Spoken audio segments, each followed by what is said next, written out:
Hello everyone, কি অবস্থা সবার? আমরা কেমন আছি? আচ্ছা, আমাদের অর্ধবার্ষিক পরীক্ষায় বাংলা দ্বিতীয় পত্র নিয়ে কি আমরা টেনশনে আছি? কেমন করে লিখবো, কোত্থেকে প্রশ্ন আসবে, এমসিকিউ কেমন থাকবে, তাছাড়া ফুল নম্বরই বা কত? ওয়েল এভরিওয়ান, তোমাদের সমস্ত সমস্যার সমাধান নিয়ে আজকে কুমকুম আপু চলে এসেছি। আমাদের অর্ধবার্ষিক পরীক্ষায় আমরা বাংলা দ্বিতীয় পত্রের খাতায় কেমন করে লিখবো, আমাদের মানবন্টনই বা কি হবে, ওভারঅল একটা কি নিয়ে বলো তো, একটা গাইডলাইন নিয়ে। আচ্ছা, তাহলে আমাদের আজকের সেশনটা কি? সেটা হচ্ছে ক্লাস 6 এর বাংলা দ্বিতীয় পত্রের নমুনা প্রশ্ন সমাধান। ওয়েল, আপু মুখে মুখে বললেই তো হবে না, সাথে করে কি করতে হবে বলো তো? তোমাকে অবশ্যই আমাকে একটা ডেমো দেখাতে হবে, একটা স্যাম্পল দেখাতে হবে, একটা ফরম্যাট দেখাতে হবে, যেটা দেখে তুমি কিনা আইডিয়া পাবে যে তুমি কেমন করে খাতায় লিখবে বা তোমার প্রশ্নই বা কেমন আসবে, সেটার মানে কি বলা যায়, সেটার বিপরীতে তুমি কেমন করে খাতায় লিখবে। Well, let's start. আমরা শুরু করব মূলত মান বন্টন দিয়ে। আমরা শুরু করব কি দিয়ে বলো তো? আমরা শুরু করব মূলত প্রথমে মান বন্টন দিয়ে। একটু মান বন্টনটা লিখি, মানে আপু লিখি। আপুর আবার একটা জিনিস কি জানো, আপু লিখে লিখে পড়তে খুব পছন্দ করি। আপু লিখে লিখে পড়তে খুব পছন্দ করি। আপুর মনে হয় কি, তাহলে পড়াটা একদম মাথায় ঢুকে যায়। আমি যেটা বলতে চাচ্ছি সেটা একদমই মাথায় ঢুকে যাবে। আচ্ছা, মানবন্টনটা কি? আচ্ছা, আমাদের বাংলা দ্বিতীয় পত্রের মূল নম্বর হচ্ছে 50, মানে হচ্ছে আমাদের টোটাল নাম্বার হচ্ছে 50। তাহলে আমি যদি বলি এটাকে পূর্ণমান, তাহলে পূর্ণমান হচ্ছে বাংলা দ্বিতীয় পত্রের জন্য 50। বাংলা দ্বিতীয় পত্রের পূর্ণমান হচ্ছে 50। এই ব্রেকডাউনটা কেমন করে হবে? আচ্ছা, এখানে যদি আমার 50 হয়, আমি বুঝতেই পারছি, আবার আমাকে আপু ক্লাসে বারবার বলেছেন যে এমসিকিউ আসবে, তার মানে হচ্ছে আমার এমসিকিউ থাকছে। তাহলে যদি আমার এমসিকিউ থাকছে হচ্ছে 15, এমসিকিউ হচ্ছে 15, এক করে আপু কি ইংরেজিতে লিখে ফেললাম? আচ্ছা, আপু বাংলায় লিখবো? আচ্ছা, আপু বাংলায় লিখি। তাহলে আমার এমসিকিউতে হচ্ছে 15,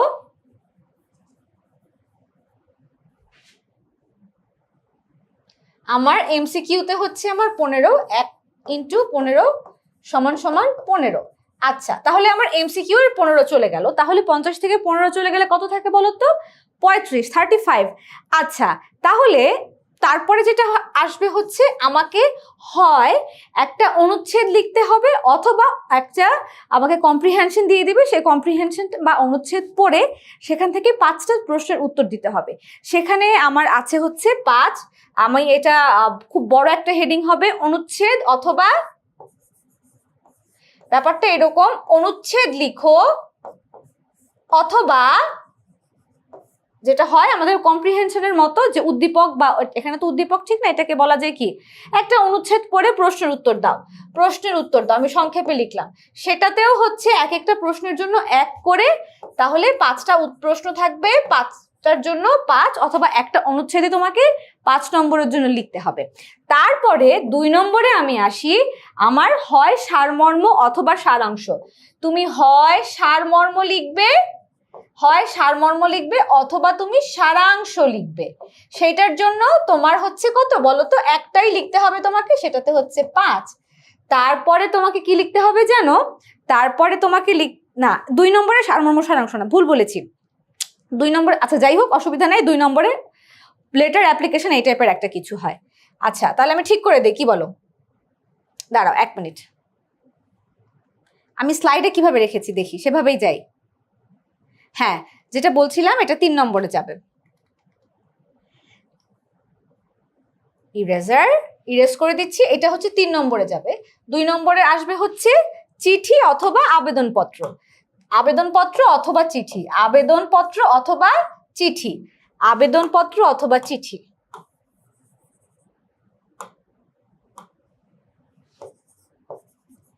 আবেদনপত্র অথবা চিঠি, সেখানেও হচ্ছে আমার একটাই আনসার করতে হবে, সেটার জন্য আমি 5 পাবো।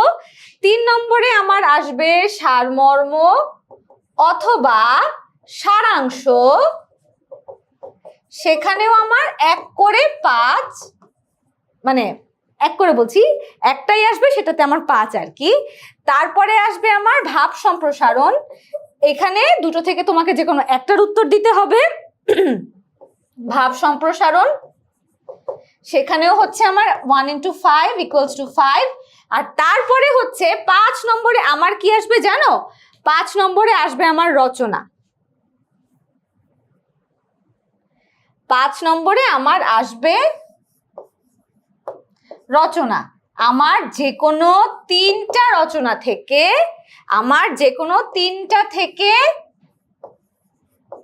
একটার উত্তর করতে হবে। তিনটা থেকে আমার একটার উত্তর করতে হবে, সেইখানে আমার নম্বর হচ্ছে 15। এই সব মিলিয়ে হচ্ছে আমার 50। তাহলে দেখো তো 15 15 30 40 50, এই 50 নম্বরের কি করতে হবে? আমাকে উত্তর করতে হবে। তাহলে কি আপু আরেকবার বলে দিব তোমাকে যে আমাদের পূর্ণমান কত থাকছে? আমাদের পূর্ণমান থাকছে হচ্ছে 50 বাংলা দ্বিতীয় পত্রের জন্য, বাংলা প্রথম পত্র না কিন্তু, বাংলা দ্বিতীয় পত্রের জন্য আমাদের পূর্ণমান থাকছে হচ্ছে 50। আর এই 50 আমি কেমন করে উত্তর করছি আমি নিশ্চয়ই দেখতে পাচ্ছি, আমার ব্রেকডাউনটা কি হচ্ছে আমি নিশ্চয়ই দেখতে পাচ্ছি। আচ্ছা, তাহলে এখন শুরু করে দেই, কি বলো? তাহলে এখন আমি শুরু করে দেই। ওয়েল, যেটা বলছিলাম, তুমি এখন চলে যাই, সেটা হচ্ছে নিচের অনুচ্ছেদটি পড়ো এবং অনুধাবন করে প্রশ্নগুলোর উত্তর দাও। আমি তোমাদেরকে বলেছিলাম যে এটাতে 5 নম্বর থাকবে। এটাতে কত নম্বর থাকবে? এটাতে 5 নম্বর থাকবে। তাহলে 1 2 3 4 5, ঠিক আছে? 1 2 3 4 5 তোমাকে 5টা প্রশ্নের উত্তর দিয়ে দিবে, সরি 5টা প্রশ্ন দিবে, 5টা প্রশ্নের উত্তর লিখতে হবে এবং প্রত্যেকটার নাম্বার হচ্ছে 1। তোমাকে যেটা করতে হবে, এই অনুচ্ছেদটা ভালো মতো পড়তে হবে। পড়ার জন্য আপুর সেই ফর্মুলা সবসময় ফলো করি। প্রশ্ন প্রথম, প্রশ্নটা তুমি যদি আগে পড়ে ফেলো তাহলে তোমার জন্য উত্তর দেওয়াটা সহজ হয়ে যাবে। তাহলে তুমি কি করতে চাচ্ছ যে প্রশ্ন প্রথম, আমি আগে প্রশ্নটা পড়বো, তারপরে আমি উত্তর দিব। আচ্ছা, তাহলে এখানে প্রত্যেকটা প্রশ্নের জন্য আমার মান হচ্ছে 1। তাহলে আমি হয় এটার উত্তর করব, অথবা আমি যেটা করব সেটা হচ্ছে আমার জন্য একটা অনুচ্ছেদ আসবে, ছবি আঁকা। ঠিক আছে, এটা আমি একটা স্যাম্পল, একটা ফরম্যাট রেখেছি তোমার জন্য, ছবি আঁকা। তো তুমি কি করবে? এই ছবি আঁকাটা তুমি লিখবে, অনুচ্ছেদ আর কি। প্যারাগ্রাফ যদি বলি আমি, প্যারাগ্রাফে তুমি নিশ্চয়ই প্যারা করবে না, একটা প্যারাতেই লেখার চেষ্টা করবে। ঠিক আছে, তো এই ছিল আমার 1 নম্বরের উত্তর। আমি যে তোমাদেরকে বলেছিলাম অনুচ্ছেদ লিখো, অনুচ্ছেদ লিখে তোমাকে, অথবা যেটা বলেছিলাম যে তোমার এই অনুচ্ছেদটা পড়ে এখান থেকে প্রশ্নের উত্তর করতে হবে। ঠিক আছে, এখান থেকে প্রশ্নের উত্তর করতে হবে। ওয়েল, তারপরে যদি আমি যাই, কোথায় যাব বলো তো? শোনো, মাথায় রাখবে, এখানে তুমি যখন নাকি একটা জিনিস হচ্ছে, তুমি তো প্রশ্নগুলো পড়ছো, তাই না? তুমি তো প্রশ্নগুলো পড়ছো। তুমি প্রশ্ন পড়ার পর তোমার যেই কাজটা হবে জানো, তুমি ভালো মতো প্রশ্ন পড়ছো, মনোযোগ দিয়ে প্রশ্ন পড়ছো। এখন প্রশ্ন পড়ার পর তুমি যখন নাকি অনুচ্ছেদে চলে যাবে, উত্তরগুলো হয়তো বা এখানে থাকবে না। তার মানে কি, এই চ্যাপ্টার রিলেটেড তোমার, মানে এই প্রশ্নগুলো রিলেটেড যেই চ্যাপ্টারটা তোমার থাকবে, সেটাকে কি করতে হবে বলো তো? সেটাকে তোমার মানে হুট মাথায় নিয়ে আসতে হবে। ঠিক আছে, তাহলে আপু যেটা বললাম সেটা হচ্ছে কি, আমি আগে অনুচ্ছেদের প্রশ্নগুলো পড়ে নিব। অনেক সময় না, ম্যাক্সিমাম সময় যেটা দেখা যাচ্ছে কি, তোমাকে এখানে মেইন থিমটা বলে দিচ্ছে। তার মানে এই যে তুমি প্রশ্নের উত্তর করবে, এই প্রশ্নের উত্তরের সময় তোমাকে যেটা মাথায় রাখতে হবে সেটা হচ্ছে, তুমি মানে প্রশ্নগুলো তো পড়ে ফেললে, উদ্দীপকের মধ্যে হয়তো বা তোমার প্রশ্নের উত্তরগুলো নাই। তার মানে হচ্ছে তুমি যখন প্রশ্নগুলো পড়ে ফেলবে, স্বাভাবিকভাবেই তোমার মাথায় চলে আসবে যে তোমার পাঠ্য বইয়ের কোন অংশ থেকে তোমাকে প্রশ্নটা করেছে। হ্যাঁ, এখানে আপু একটু কঠিন একটা উদ্দীপক রেখেছি, কিন্তু ট্রাস্ট মি, তোমার এক্সামের সময় এত কঠিন উদ্দীপক তোমার জন্য আসবে না। আচ্ছা, তারপরে হচ্ছে যে অনুধাবন করে প্রশ্নগুলোর উত্তর তোমাকে দিতে হবে। অনুধাবন মানে কি? আন্ডারস্ট্যান্ড, বুঝে বুঝে তোমাকে উত্তরগুলো দিতে হচ্ছে। তারপর যেটা বলছি, আমি আর এই উত্তরগুলো নিয়ে বিশ্লেষণে গেলাম না। কারণ কি বলতো, তোমার স্কুলের উপর ডিপেন্ড করে তোমার কি হবে, তোমার স্কুলের উপর ডিপেন্ড করে তোমার প্রশ্নের বা অনুধাবন মানে অনুচ্ছেদটা চেঞ্জ হবে। আরেকটা হচ্ছে তোমাকে অনুচ্ছেদ লিখতে আসবে। এখন এই অনুচ্ছেদে তোমাকে 5 নম্বর, তোমার এই 5 নম্বরের জন্য তোমাকে অবশ্যই বেশ এফোর্ট দিতে হবে। তুমি যদি মোটামুটি, এখানে যেমন তোমাকে ছবি আঁকার বিষয় লিখেছে, এখানে দৈনন্দিন জীবন, এখানে যদি তোমাকে বলা হতো তোমার প্রিয় কাজ বা তোমার শখ, তখন তুমি লিখতে পারতে। এখানে কিন্তু সেভাবে করে কোনো কিছু উল্লেখ করে নাই, শুধু বলেছে ছবি আঁকা। তার মানে তোমাকে এখন ছবি আঁকতে হবে।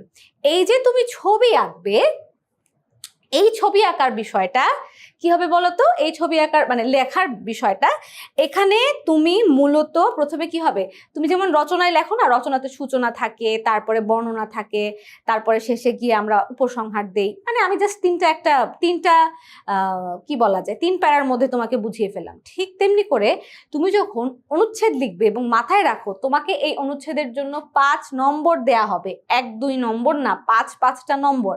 কাজেই এই অনুচ্ছেদে তোমার লেখনীর কোয়ালিটি, গুণগত মান যত ভালো হবে, তুমি কিন্তু তোমার নম্বরের দৌড়ে তত মানে এগিয়ে থাকবে। এখন তোমার মনে প্রশ্ন আসতে পারে, আপু কিভাবে লিখবো? আপু তোমাকে গাইডলাইন দিচ্ছি, আপু তোমাকে গাইড করছি, কিন্তু লিখবে তুমি। ক্রিয়েটিভিটি কিন্তু তোমার নিজের যোগ্যতা, ঠিক আছে? আপু তোমাকে বলছি ধরো ছবি আঁকার বিষয়ে তোমাকে লিখলো, এখন তুমি সূচনা সম্পর্কে কি লিখবে? আমি জাস্ট একটা এক্সাম্পল, এখানে তোমার ছবি আঁকা না দিয়ে দিতে পারতো জাতীয় ফল। তুমি যেহেতু ক্লাস 6-এ পড়ো, ছোট মানে জাতীয় ফলটা একেবারে 1-2 গ্রেডের হয়ে যায়, এই জন্য তোমাকে দিয়েছে ছবি আঁকা।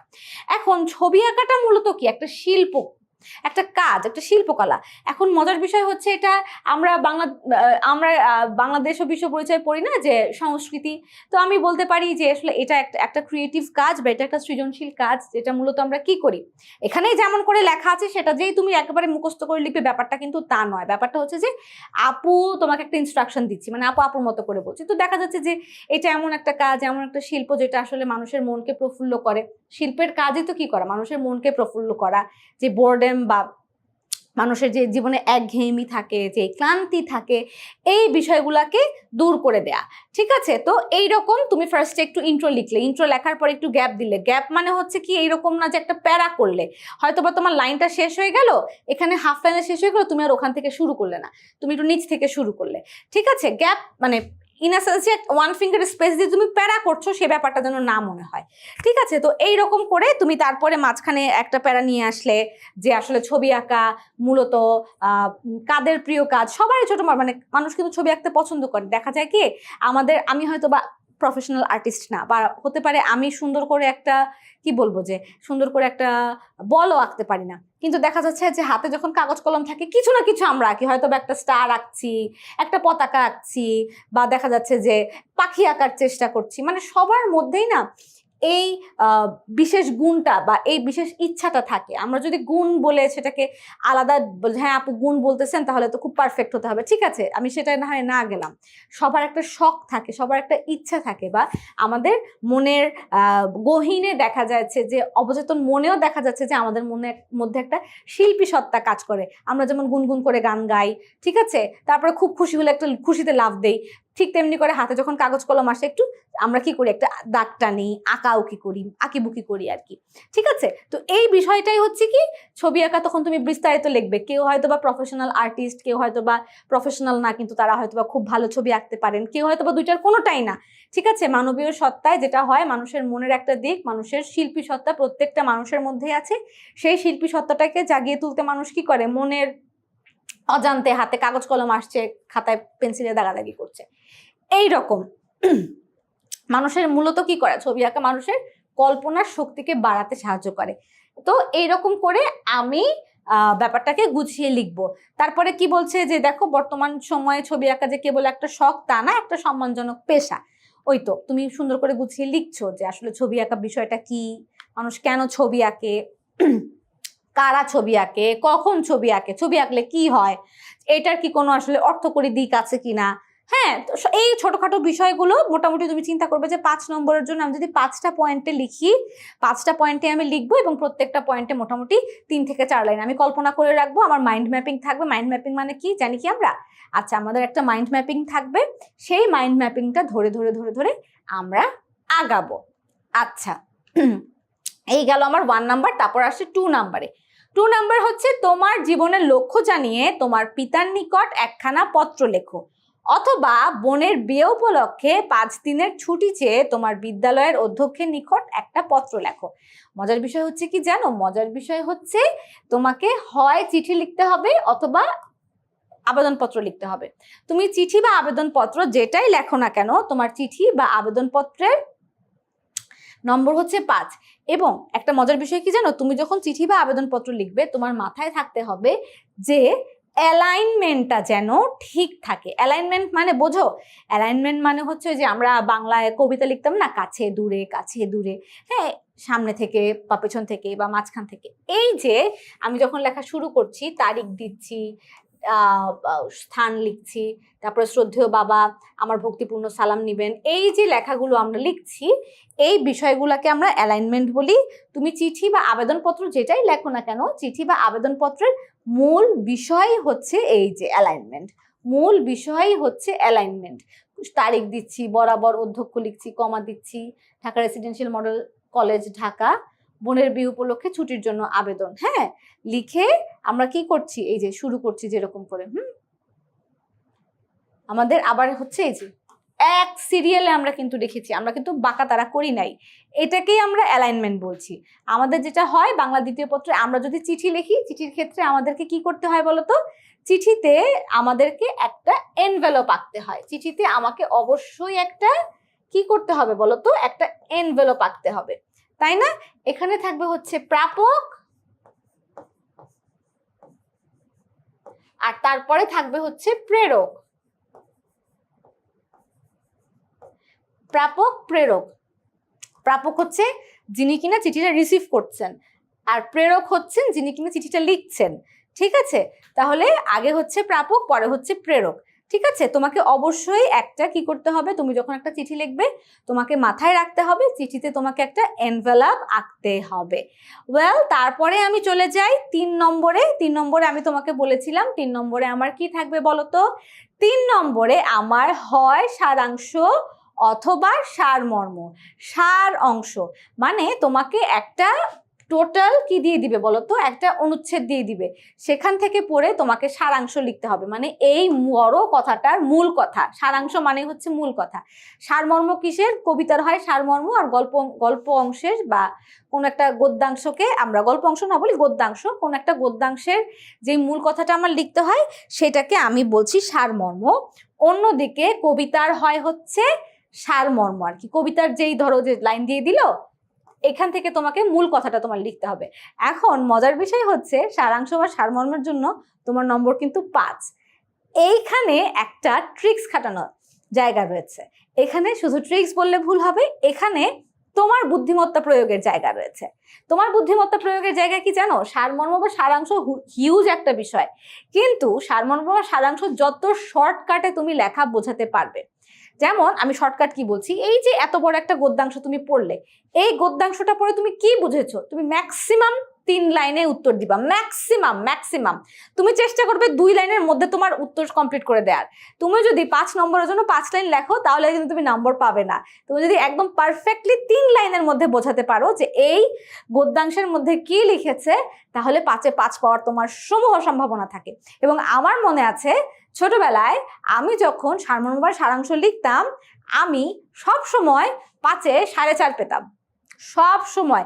আর কেন 0.5 কাটতো টিচার আমি জানি না, এখনো পর্যন্ত আমি সেটা আসলে ফাইন্ড আউট করতে পারি নাই কেন টিচার আমার 0.5 নাম্বার কেটে রাখতো। বাংলা দ্বিতীয় পত্র কি ফুল মার্কস দেওয়া যায় না? অবশ্যই দেওয়া যায়, চাইলেই দেওয়া যায়, কিন্তু আমি পেতাম না।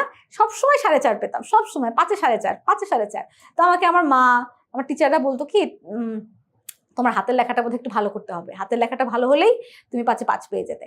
আমি বিশ্বাস করেছিলাম সে কথাটা, যে হতে পারে আমার হাতের লেখার জন্য 0.5 নম্বর আমার কেটে দিয়েছে, তার মানে হাতের লেখা খুব গুরুত্বপূর্ণ একটা ভূমিকা পালন করে।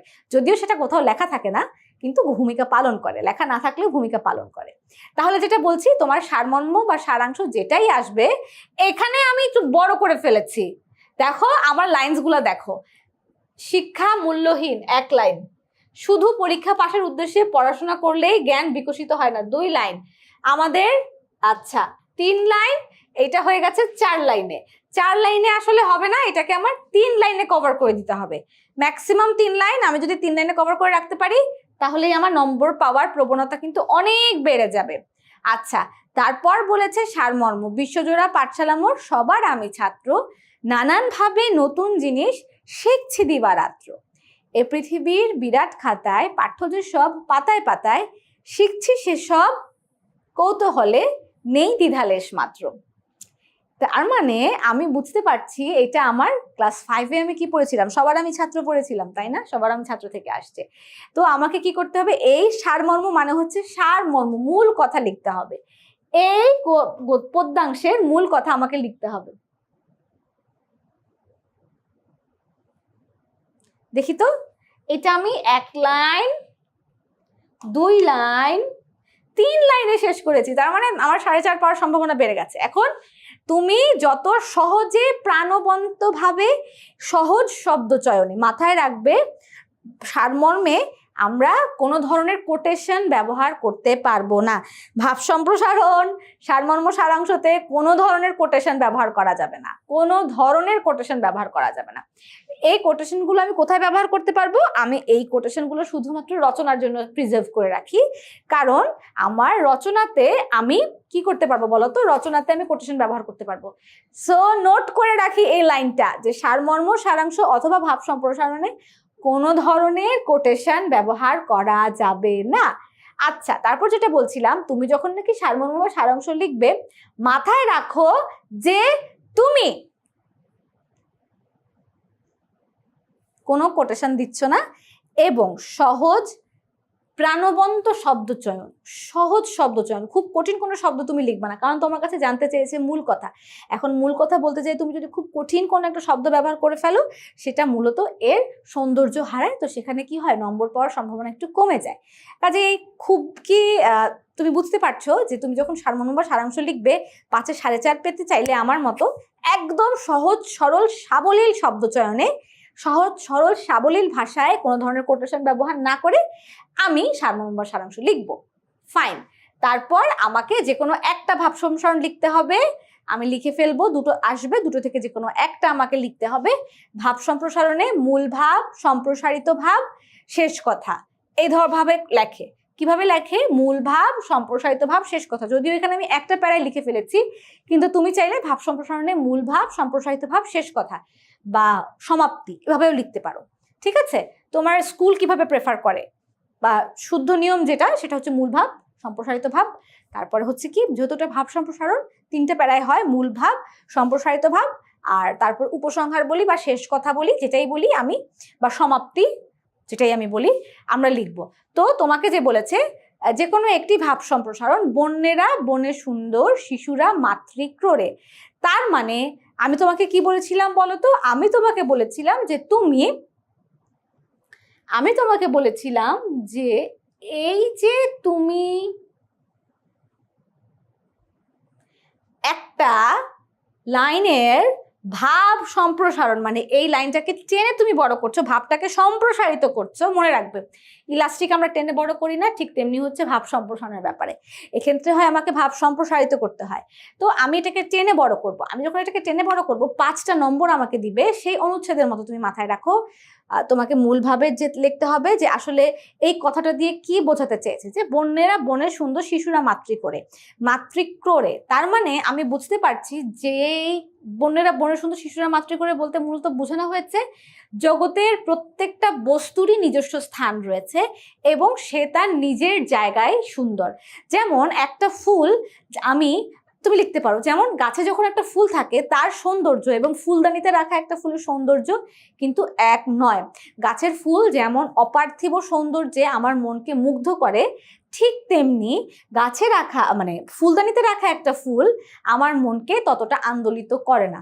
হতে পারে গাছের ফুলের সুঘ্রাণ আর ফুলদানির ফুলের সুঘ্রাণ একই, কিন্তু যেই আবেদন গাছে থাকাকালীন অবস্থায় একটা ফুল সৃষ্টি করতে পারে, ঠিক সেই একই আবেদন ফুলদানিতে থাকা একটা ফুল আমার মনে সৃষ্টি করতে পারে না। কাজেই তুমি যখন একেবারেই মূল কথায় সুন্দর করে বুঝিয়ে দিলে, টিচার বুঝে গেল যে না তুমি এখন এটার উপরে এফোর্ট দিচ্ছ, তখন মূল ভাব, তুমি তখন সম্প্রসারিত ভাবকে, ওই যে তুমি মূল ভাবে যে লাইনগুলো লিখেছো, সম্প্রসারিত ভাবে তুমি সেই সেন্টেন্সগুলোকে তুমি মূল ভাবটা ম্যাক্সিমাম 3 থেকে 4 লাইনে লেখো। তারপরে হচ্ছে সম্প্রসারিত ভাবটাকে তুমি সেটাতে আর একটু এক্সটেন্ড করো। যে আমি বলেছিলাম যে পৃথিবীতে প্রত্যেকটা জিনিসেরই তার নিজস্ব স্থান রয়েছে, আমরা যদি সেই স্থানচ্যুত করি তাহলে কি হয়, তখন দেখা যায় তার স্বকীয়তা নষ্ট হয়। আমি একটা উদাহরণ দিয়ে বুঝিয়েছিলাম যে আমি ফুল দিয়ে বুঝিয়েছিলাম, এখন তুমি এখানে আরেকটা উদাহরণ টেনে আনতে পারো। তুমি কি টেনে আনতে পারো? তুমি টেনে আনতে পারো জগতের এরকম অনেক সুন্দর সুন্দর ব্যাপার স্যাপার আছে, আমি ফুল দিয়েছি। তুমি পাখির কথা বলতে পারো, যে পাখি আসলে আকাশে উড়ে বেড়ায়, যে পাখি আসলে গান গায়, যে পাখির গান শুনে আমি সকালে ঘুম থেকে উঠি, সেই পাখিকে যখন আমি খাঁচায় বন্দি করে রাখি, খাঁচায় যেই পাখিটা ছটফটানি, সেই ছটফটানিটা দেখতে কিন্তু আসলে ভালো লাগে না, কারণ একা একা ছোট্ট একটা খাঁচায় মানে যে পাখিটা আসলে বাস করছে, তার যেই আর্তনাদ এবং তার যেই মর্মবেদনা, মানুষ হিসেবে তা আমার অন্তরকে কি করে বলতো, মানুষ হিসেবে তা আমার অন্তরে আলোড়ন সৃষ্টি করে এবং আমার অন্তরকে ব্যথিত করে।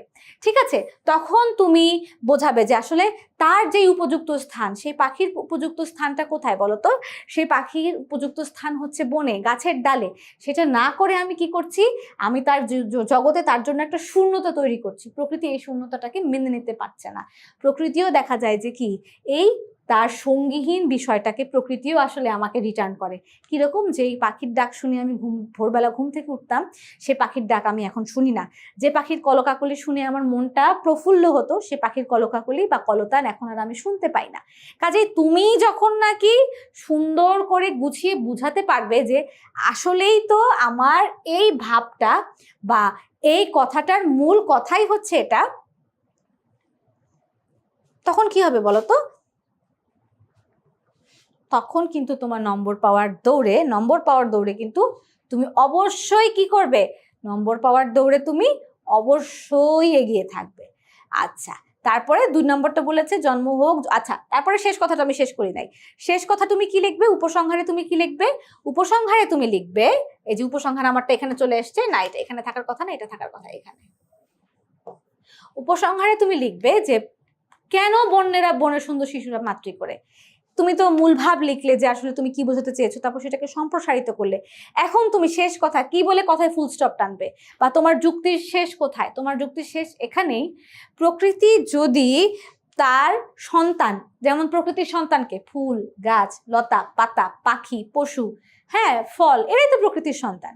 প্রকৃতি যদি তার সন্তানকে তার নিজের কাছে রাখতে নাই বা পারলো, তবে কেমন করে প্রকৃতি তার সন্তানদের কি বলে দেখভাল করলো, বা কেমন করে প্রকৃতির এই দানগুলো আসলে মানুষের মনে আন্দোলন সৃষ্টি করে বা মানুষের মনে ভালো লাগা তৈরি করে, তাই না? তো কি হয়েছে যে প্রত্যেকটা জন্তুকেই, প্রত্যেকটা জীবকেই বা প্রত্যেকটা প্রকৃতির প্রতিটি সন্তানকেই আসলে তার নিজস্ব স্বকীয়তা বজায় রাখার জন্য তার নিজস্ব অবস্থানে তাকে মানে কি বলা যায় যে তাকে সেখানেই মানায়। যে বনেরা বনে সুন্দর শিশুরা মাতৃ করে, বনের পশু বনেই তাকে মানায়, আর শিশুকে তার মায়ের কোলেই তাকে সবচাইতে বেশি ভালো লাগে। ঠিক আছে, তখন তুমি তাকে সুন্দর করে গুছিয়ে লিখে দিলে। আচ্ছা, জন্ম হোক যথাতথা, কর্ম হোক ভালো। আমি মূল ভাবে যাই। মূল ভাবের পরে, আচ্ছা এখানে তো আমার মূল ভাব ছিল, মূল ভাব, সম্প্রসারিত ভাব, এটা আমার নিচে আসবে। আর তারপরে কিসে যাবে? মূল ভাব, সম্প্রসারিত ভাব, তারপর যাবে হচ্ছে আমার উপসংহার। ঠিক আছে, 3টা আলাদা আলাদা প্যারা হবে। আমি তাহলে 3টা আলাদা আলাদা প্যারা করে দিচ্ছি।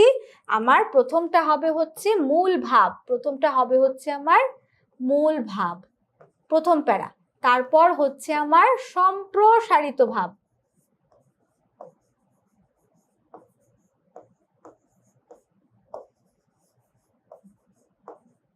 তারপরে আমি যাব উপসংহার।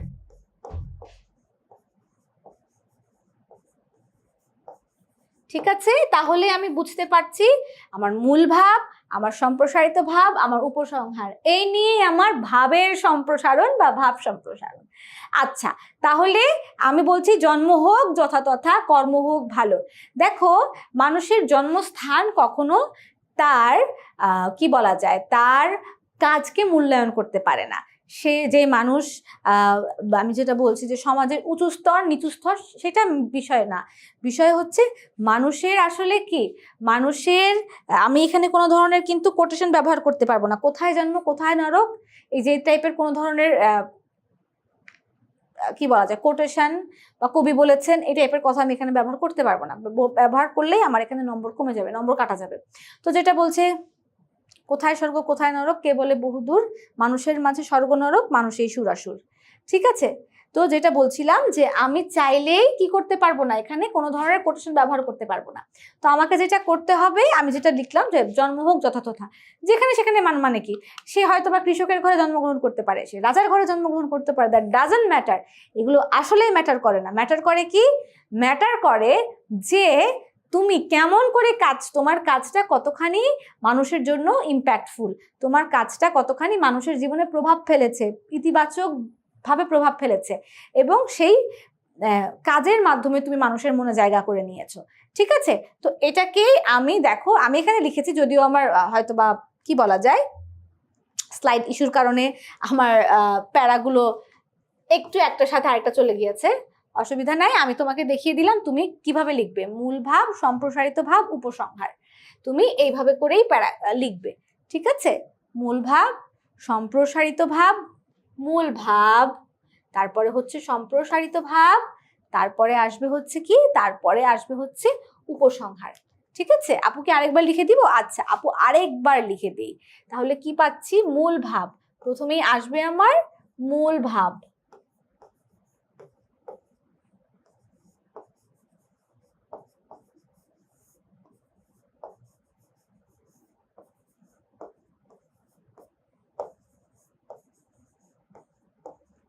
মূল ভাব, সম্প্রসারিত ভাব, তারপরে আসে হচ্ছে উপসংহার।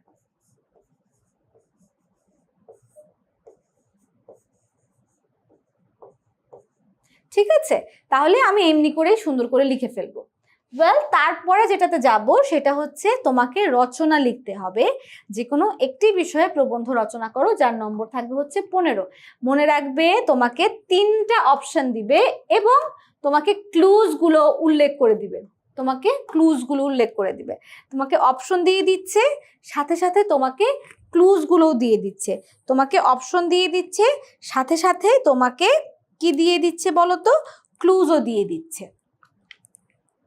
ঠিক আছে, দৈনন্দিন জীবনে বিজ্ঞান, জাতীয় ফুল শাপলা, শীতের সকাল। এখন তোমার মনে হতে পারে অনেক স্কুলের সিলেবাসে কি করে বলো তো, অনেক স্কুলের সিলেবাসে সবসময় রচনার নাম উল্লেখ করা থাকে, আবার অনেক স্কুলে সিলেবাসে রচনার নাম উল্লেখ করা থাকে না। তো তোমরা যদি অর্ধবার্ষিক পরীক্ষার সাজেশন পেতে চাও আমাদের কাছ থেকে, তাহলে জয়েন করে ফেলো আমাদের ক্লাস 6-এর সুপার প্রেপ গ্রুপে। ঠিক আছে, আমাদের সেই সুপার প্রেপ কোর্সগুলো তোমাদের জন্য এমনভাবে আমরা ডিজাইন করেছি যাতে তোমাদের কি হয় বলো তো, অর্ধবার্ষিক পরীক্ষার তোমাদের যত টেনশন আছে, যত স্ট্রেস আছে, আমাদের সাজেশনটা পেয়েই সেই স্ট্রেস আর টেনশন একেবারেই কি হয়, একেবারেই দূর হয়ে যায়। তাহলে আমি যদি বলি, আমি রচনা কি বললাম যে তোমাকে 3টা ক্লু দিয়ে দিবে, তোমাকে 3টা ক্লু দিয়ে দিবে, এবং 3টা ক্লু মানে 3টা ক্লু বলছি, সরি, তোমাকে 3টা অপশন দিয়ে দিবে। 3টা অপশন থেকে তোমাকে যে কোনো একটা বিষয় রচনা লিখতে হবে, যে কোনো একটা বিষয় রচনা লিখতে হবে। ঠিক আছে, তাহলে আপু যেটা তোমাদেরকে বলছিলাম বলো তো, আমি যখন প্রবন্ধ রচনা লিখবো তার মানে হচ্ছে কি বলতো, আমাকে 3টা থেকে যে কোনো একটা চুজ করতে হবে, এবং আমাকে সবচেয়ে মজার বিষয় হচ্ছে আমাকে ক্লু দিয়ে দিচ্ছে। ক্লু যেহেতু আমাকে দিয়ে দিচ্ছে, আমার জন্য রচনা লেখা কিন্তু সহজ। আবার আমি যেটা বললাম প্রথমে, অনেক স্কুলে 3টা বা 5টা, 3টা না 5টা রচনা দেখা যাচ্ছে সিলেবাসে থাকে, আবার অনেক সময় আসলে সিলেবাসে কোনো রচনা দেওয়া থাকে না। তো সেটা যাই হোক, তুমি যদি অর্ধবার্ষিক পরীক্ষার সুপার সাজেশন পেতে চাও, তাহলে আমাদের ক্লাস 6-এর সুপার প্রেপ গ্রুপে জয়েন করো। সেখান থেকেই তুমি পেয়ে যাবে কি বলতো, সেখান থেকেই তুমি পেয়ে যাবে আমাদের এক্সক্লুসিভ সাজেশন, যে সাজেশনটা মূলত তোমাকে তোমার অর্ধবার্ষিক পরীক্ষায় কি প্রস্তুতি গ্রহণে খুব হেল্প করবে। আচ্ছা, তারপর যেটা দেখছি, আমি এখানে 3টা প্রবন্ধ রচনা নিয়ে এসেছি, দৈনন্দিন জীবনে বিজ্ঞান, জাতীয় ফুল শাপলা, শীতের সকাল। আচ্ছা, এখন মনে করো তুমি যে কোনো একটা বিষয় রচনা লিখতে চাও, তার মানে তোমাকে 15 নম্বর এখানে দিচ্ছে। 15 নম্বর কিন্তু 4টিখানি কথা না, 4টিখানি কথা কিন্তু 15 নম্বর না, বিশাল একটা অ্যামাউন্টের নম্বর। এই বিশাল অ্যামাউন্টের নম্বরে তুমি চাইলেই 15-তে 13, 14, 15 তো 15ও পেতে পারো। ঠিক আছে, তো 13কে যদি আমি, বা 13 না, হ্যাঁ 13টাকে যদি আমি একটা স্ট্যান্ডার্ড মার্ক ধরি, 13টাকে যদি আমি স্ট্যান্ডার্ড মার্ক ধরি, 13 আমি স্ট্যান্ডার্ড মার্ক ধরলাম না, আমি 14 ধরতে চাচ্ছিলাম, সবাই তো আসলে একরকম হয় না, 13 ধরছি। তাহলে তোমাকে যদি বলা হয় দৈনন্দিন জীবনে বিজ্ঞান, এবং তোমাকে ক্লু দিয়েছে ভূমিকা, দৈনন্দিন জীবনে বিজ্ঞান, চিকিৎসা বিজ্ঞান, 3 না 4টা 5টা, তার মানে তুমি বুঝতেই পারছো যে আমাকে টোটাল 5টা টপিক দিয়ে দিয়েছে বা 5টা ক্লু দিয়ে দিয়েছে, এই 5টা ক্লু এর উপরে আমাকে লিখতে হবে 15 নম্বরের জন্য। আচ্ছা, 15 নম্বর যদি আমাকে লিখতে হয়, তাহলে এখানে আমি কতটুকু সময় বরাদ্দ করব? নাম্বার 1, নাম্বার 2 আমি কেমন করে লিখবো? আচ্ছা, আমি একটু পিছনে যেতে চাই। কেন জানো? বলছি, দাঁড়াও।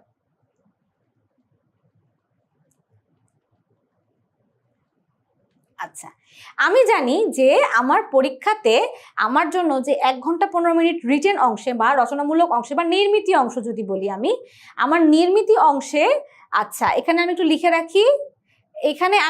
রাখি, সেটা হচ্ছে আমার এমসিকিউ, আর এটাকে বলছি আমি নির্মিতি অংশ। কি অংশ? ওইটাকে বলছি আমি নৈবেত্তিক, আর এটাকে বলছি আমি নির্মিতি। নির্মিতি অংশের জন্য আমি পাবো 1 ঘন্টা 30 মিনিট। কতক্ষণই সময় পাবো? 1 ঘন্টা 30 মিনিট। এখন মজার বিষয় হচ্ছে, তুমি চাইলে 30 মিনিটের মধ্যে এই লেখাগুলো পুরো কমপ্লিট করতে পারো, 1 থেকে 4, আর বাকি 1 ঘন্টা তুমি রাখতে পারো রচনা লেখার জন্য। অনেক লম্বা সময়, অনেক লম্বা সময়। কারণ কি দেখো, অনুচ্ছেদ যে তুমি লিখছো, তুমি সেখানে, আচ্ছা এখানে আমার কয়টা? 1টা 2টা 3টা 4টা। তোমাকে আমি আগেই বলেছি, সেটা কি বলেছি বলো তো? সারমর্ম লেখার জন্য তুমি ম্যাক্সিমাম 5 মিনিট খরচ করবা। সারমর্মর জন্য আমি মিনিমাম মানে ম্যাক্সিমাম 5 মিনিট শেষ করব। ঠিক আছে? তারপরে হচ্ছে আমাকে যখন নাকি এখান থেকে যদি আমার এখানে এই প্রশ্নের উত্তর লিখতে হয়, 1 নম্বর এক একটা প্রশ্নের উত্তর লিখতে যদি আমি 2 মিনিট করে সময় খরচ করি, তাহলে এখানে আমার 10 মিনিট লাগছে। ঠিক আছে? সেই একইভাবে আমি যদি এখানে আমার 5 নম্বরের জন্য একটা অনুচ্ছেদ লিখি, এখানেও আমার 10 মিনিটের বেশি সময় আমি কি করব না বলো তো? ব্যবহার করব না। তাহলে 10 মিনিট প্লাস 5 মিনিট হয়ে গেল আমার 15 মিনিট। আমার সময় ছিল 30 মিনিট, আপু বলেছিলাম। আচ্ছা, তারপর কি থাকে তোমাকে বলো তো? এখানে তুমি এটা কতক্ষণে লিখবে? এইটা তুমি ম্যাক্সিমাম, আচ্ছা যাও, 5 নম্বরের জন্য 10 মিনিট আমি দিব? অনেক সময়। আচ্ছা 10 মিনিট তোমাকে দিলাম, আরো 10 মিনিট তুমি পেলে, 25 মিনিট হয়ে গেল। তারপরে তোমার ভাব সম্প্রসারণ, তারপর থাকে তোমার ভাব সম্প্রসারণের জন্য তোমাকে আমি দিলাম 10 মিনিট। ঠিক আছে? আরো দিলাম 10 মিনিট, তোমার 35 মিনিট এখানেই চলে গেল। তাহলে তোমার যদি এখানে 35 মিনিট চলে যায়, এই 35 মিনিট তোমার চলে গেলে রচনায় তুমি কি করছো? রচনাতে তুমি 60 মিনিট থেকে 35 মিনিট চলে গেলে, মানে এক্সট্রা 5 মিনিট তুমি নিয়ে নাও, তাহলে এখানে তোমার 55 মিনিট থাকছে। 55 মিনিটের থেকে তুমি আরো 5 মিনিট মাইনাস করো, তাহলে তোমার 50 মিনিট থাকছে। তার মানে এক একটা প্যারাতে তুমি 10 মিনিট করে যদি সময় দাও, তুমি অসাধারণ কিছু, এবং কি বলা যায়, অসাধারণ একটা রচনা লেখার জন্য তুমি কি বলে এখন রেডি। কিসের জন্য জানো? এখন তোমাকে যেটা করতে হবে, 50 মিনিটে 5টা ক্লু দেয়া থাকলে সেই রচনাটা অনেক সময় 150 শব্দ বলে, অনেক সময় 200 শব্দ বলে। ঠিক আছে? তুমি এখন বাসায় খুব করে প্র্যাকটিস করো যে কেমন করে 50 মিনিটে তুমি একটা পারফেক্ট রচনা লেখা শেষ করবে। আচ্ছা, তাহলে সেটার কি করতে হয় দেখো তো। প্রথমে আমি যদি বলি ভূমিকা, দৈনন্দিন জীবনে বিজ্ঞান, তাহলে ভূমিকাটা শুরু করবো আমি কি দিয়ে? কিভাবে? এই যে দেখো, কিভাবে শুরু করব? যে বিজ্ঞান শব্দের অর্থ হলো বিশেষ জ্ঞান, আমি যা জানি আমি লিখবো সেখানে। তারপরে যাব হচ্ছে দৈনন্দিন জীবনে বিজ্ঞান, আমাদের দৈনন্দিন জীবনে বিজ্ঞান কতটুকু দরকার, কেন দরকার, এই বিষয়গুলোকে আমরা আসলে লিখবো। কেন আসলে প্রতিদিনকার জীবনে আমাদের বিজ্ঞান দরকার? আমরা সকালবেলা ঘুম থেকে ওঠা থেকে শুরু করে রাতের বেলা ঘুমোতে যাওয়ার আগ পর্যন্ত, তখনও আমাদের কি হয় বলো তো? তখন পর্যন্ত আমাদের জীবনে আসলে বিজ্ঞানের প্রয়োজনীয়তা। এখন আমরা একটা সময় যেমন লিখতাম, সকালবেলা ঘুম থেকে অ্যালার্ম ক্লকে ঘুম থেকে উঠি, দাঁত ব্রাশ করি, সেখানেও বিজ্ঞান। তো আমরা আসলে এখন কি করব? এই যে ব্যাকডেটেড ইনফরমেশনগুলো আছে, এই ব্যাকডেটেড ইনফরমেশনগুলো আমরা আর এখন ব্যবহার করব না। আমরা দেখাবো যে আমাদের প্রতিদিনকার জীবনে আপডেটেড কোন ভার্সনগুলো, বিজ্ঞানের কোন আপডেটেড এডিশনগুলো বা ইনভেনশনগুলো আমাদের জীবনকে সহজ করে দিয়েছে। এটা হচ্ছে কি বলতো? এআই। আমরা যদি আর্টিফিশিয়াল ইন্টেলিজেন্স বা এআই নিয়ে আমাদের এখানটাতে লিখি, তাহলে তুমি দেখবে তুমি খুব সহজেই 15তে 13, আর সবসময় একটা জিনিস মাথায় রাখবে, তুমি যখন রচনা লিখবে বা তুমি যখন রচনা লিখবে তুমি সবসময় আপডেটেড ইনফরমেশন দেওয়ার চেষ্টা করবে। ইরেলেভেন্ট কোনো কিছু তুমি লিখবে না। তুমি যদি আপডেটেড উইথ মানে রিলেভেন্ট ইনফরমেশন লেখো, তখন দেখবে তোমার রচনায় নম্বর পাওয়ার প্রবণতা অনেক বেড়ে গেছে। এই যে আমি তোমাকে বললাম দৈনন্দিন জীবনে বিজ্ঞান, হ্যাঁ একটা সময় আমরা লিখতাম যে সকালবেলা ঘুম থেকে উঠি, অ্যালার্ম ক্লক বাজে, ঘুম থেকে উঠছি, এটা একটা সায়েন্স। তারপর দাঁত ব্রাশ করছি, টুথপেস্ট ব্যবহার করছি, এটাও একটা science. This type of information আমরা অ্যাভয়েড করব। কি করব? দিস টাইপ অফ ইনফরমেশন আমরা অ্যাভয়েড করব। আমরা কি করব জানো? আমরা হচ্ছে লেটেস্ট ইনফরমেশন। সেটা কি? সেটা হচ্ছে যে আমরা এখন দেখা যাচ্ছে যে আমাদের দৈনন্দিন কাজগুলোকে খুব সহজ করে দিচ্ছে কে? এআই।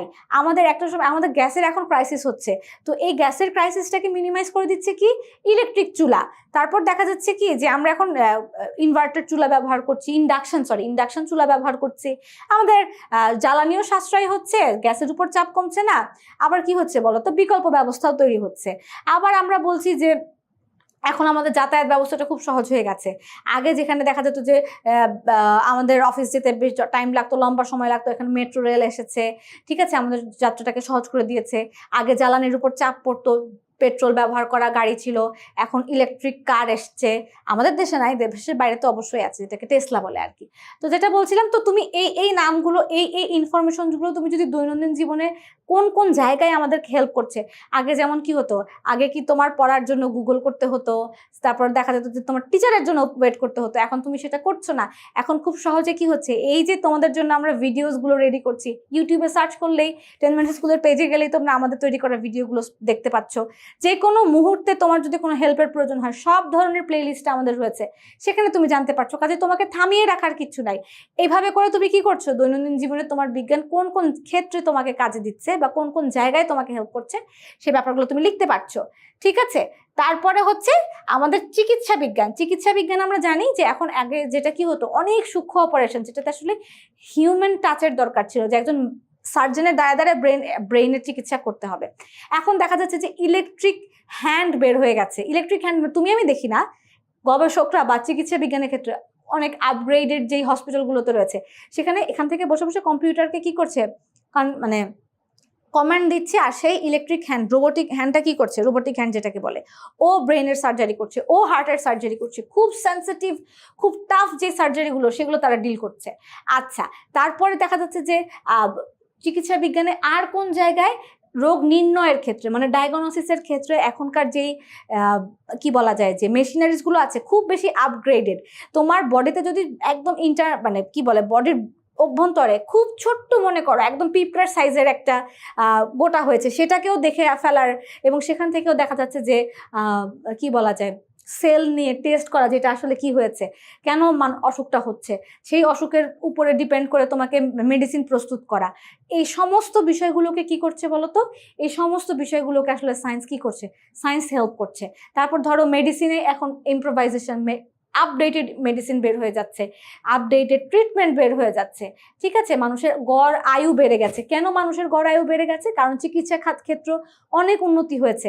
চিকিৎসা ক্ষেত্রে যদি উন্নতি না হতো, ভ্যাকসিনেশনের ব্যাপারটা যদি কোনো মনে করো, হ্যাঁ চিকিৎসা ক্ষেত্রে ভ্যাকসিন একটা অনেক বড় অবদান রাখছে। তুমি যদি দেখো, তুমি যদি ভ্যাকসিনের কথা উল্লেখ করে দাও, তখন বলবে যে হ্যাঁ, ভ্যাকসিনের কারণে মানুষের এখন মরণ ব্যাধি কম হচ্ছে, মানুষের আয়ু বেড়ে যাচ্ছে, মানুষ হেলদি ফুড খাচ্ছে, মানুষের আয়ু বেড়ে যাচ্ছে।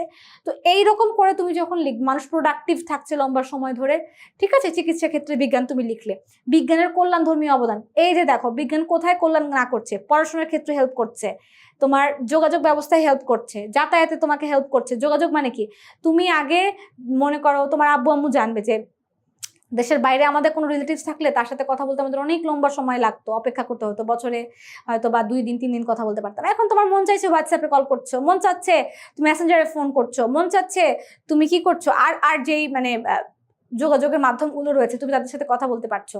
তারপরে হচ্ছে কি, পড়াশোনার ক্ষেত্রে ওপেন এআই এসছে। এখন তোমার এখন আর কোনো প্রবলেমের জন্য বসে থাকতে হচ্ছে না। রেফারেন্সের জন্য তোমার কি আছে বলো তো? আমাদের গুগল ট্রান্সলেটর আছে, গুগল ডিকশনারি আছে, সমস্ত কিছু তোমাকে হেল্প করছে, ঠিক আছে। তোমার কোনো একজন মানুষ অসুস্থ, এই ইনফরমেশনটা সারা বাংলাদেশের কোনায় ছড়িয়ে যাচ্ছে। তোমার যদি ডোনেশনের প্রয়োজন হয়, সেটাকেও কালেকশনের ব্যবস্থা করা যাচ্ছে। কাজেই তুমি চাইলে অনেকভাবে সেটাকে লিখতে পারো। তারপর তুমি উপসংহার লিখবে, যে উপসংহারে কি লিখবে জানো? ভালো মন্দ দুটো দিককেই তুমি তুলনা করে সেখানে একটা বিশ্লেষণ। কাজেই মোটামুটি এক একটা প্যারায় তুমি যদি 10 মিনিট করে সময় দাও, 50 মিনিটে তুমি তোমার রচনা শেষ করতে পারবে। এইটা ব্যাপারটা যখন তুমি লিখবে 50 মিনিট, তখন তোমার মাথায় রাখতে হবে কি? সময়। তোমার মাথায় রাখতে হবে সময়, এর সাথে তোমার হাতের লেখার গতি, হাতের লেখার গতি, একই সাথে হাতের লেখার স্পষ্টতা, স্পষ্টতা, ও সরি,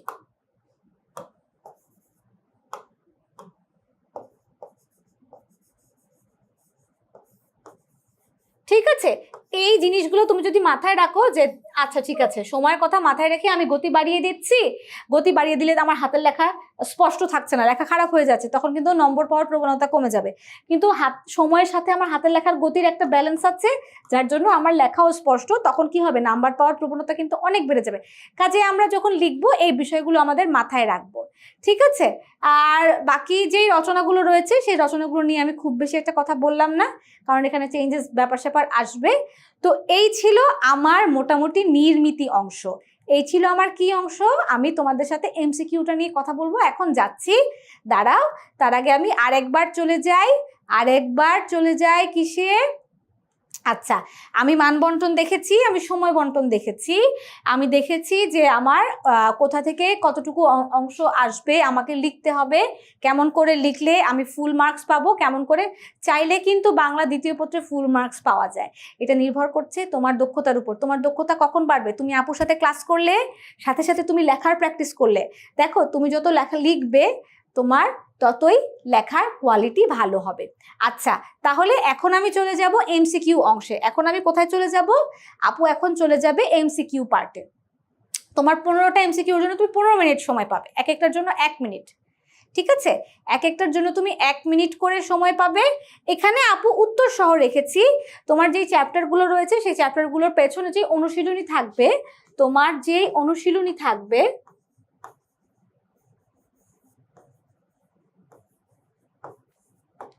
ঠিক আছে, তুমি সেই অনুশীলনীর প্রশ্নগুলোকে খুব ভালো মতো সলভ করে যাবে। বইয়ের ভেতর থেকেও অনেক সময় এমসিকিউ আসে, সেগুলো তো আমরা আমাদের যেই রেগুলার যে ক্লাস আছে, টেনমেন্টস স্কুলের রেগুলার যে ক্লাসগুলো আছে সেখানে কিন্তু আমরা খুব গুরুত্ব সহকারে সেগুলো দেখিয়ে দিই, পড়িয়ে দিই। আর এর বাইরে আমাদের মাস্টার বুকে কিন্তু প্র্যাকটিস করার জন্য প্রচুর এমসিকিউ আমরা রেখেছি। কাজে তোমার জন্য সমস্ত প্রিপারেশন নিয়ে আমরা রেডি আছি।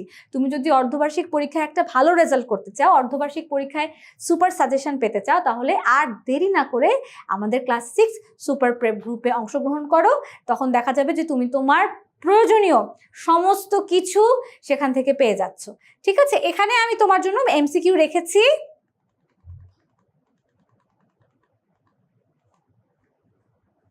ঠিক আছে, তোমার জন্য আমি এমসিকিউ রেখেছি।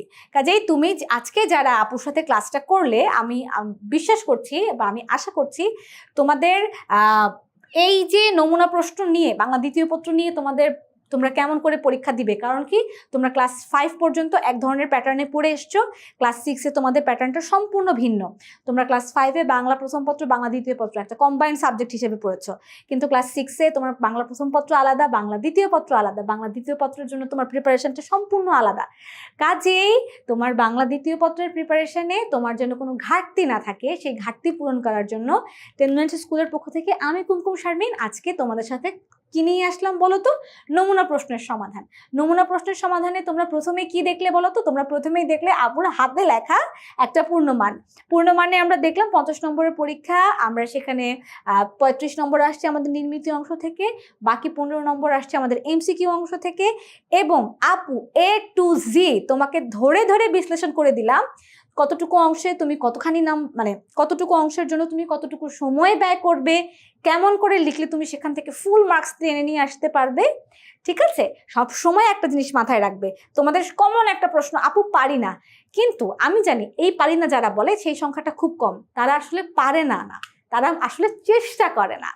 তুমি যদি বাংলা দ্বিতীয় পত্র, তুমি যদি বাংলা প্রথম পত্র, তুমি যদি বিজিএস, এই সাবজেক্টগুলোতে তুমি ভালো করতে চাও, আমাদের গাইডলাইনের পাশাপাশি তোমাকে প্র্যাকটিস করতে হবে। আর তোমার প্র্যাকটিসের জন্য আমাদের কি রয়েছে বলো তো? আমাদের কিন্তু মাস্টার বুক রয়েছেই। আচ্ছা, তাহলে আমি আর কথা না বাড়াই, এই ছিল তোমাদের জন্য আমার আজকের প্রিপারেশন। তোমরা যদি ক্লাস 6-এ অর্ধবার্ষিক পরীক্ষার সাজেশনটা পেতে চাও, তাহলে ঝটপট এই 16910-তে ফোন করে ফেলো আর শুনে ফেলো আপুরা কি বলছে। ক্লাস 6-এর সুপার প্রেপ গ্রুপে তোমরা জয়েন করো, ঠিক আছে? 16910 তো আছে, ইন ডিটেইল তোমাকে বলে দিবে, ঠিক আছে? তাহলে আমরা কি করব বলো তো, আমরা একটু ভালো থাকি, সুস্থ থাকি, নিরাপদে থাকি। আমাদের এখন সিজনটা একটু চেঞ্জের সিজন চলছে, তো সবাই একটু নিরাপদে থাকবো, অসুখ বিসুখ থেকে দূরে থাকবো, আব্বু আম্মুর কথা শুনবো। Well everyone, it was all for my today's session. ইনশাআল্লাহ নেক্সট ডে আবার তোমাদের সাথে দেখা হবে। সেই পর্যন্ত সবাই ভালো থাকি, টেনশন ফ্রি থাকি। আল্লাহ হাফেজ।